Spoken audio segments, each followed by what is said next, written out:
حدیث نمبر 104۔ عمر بن عثمان نے کہا، ہمیں موسیٰ بن طلحہ نے حدیث سنائی۔ انہوں نے کہا، مجھے حضرت ابو ایوب رضی اللہ عنہ نے حدیث سنائی کہ رسول اللہ صلی اللہ علیہ وسلم ایک سفر میں تھے۔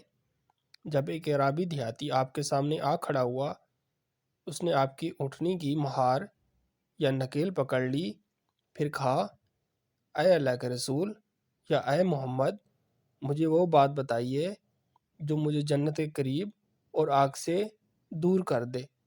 ابو ایوب نے کہا کہ رسول اللہ صلی اللہ علیہ وسلم رک گئے، پھر اپنے ساتھیوں پر نظر دوڑائی، پھر فرمایا، اس کو توفیق ملی یا ہدایت ملی؟ پھر بدوی سے پوچھا، تم نے کیا بات کی؟ اس نے اپنی بات دہرائی تو نبی کریم صلی اللہ علیہ وسلم نے فرمایا، تم اللہ تعالیٰ کی بندگی کرو، اس کے ساتھ کسی کو شریک نہ ٹھہراؤ، نماز قائم کرو، زکوٰۃ ادا کرو اور صلہ رحمی کرو، اب اونٹنی کو چھوڑ دو۔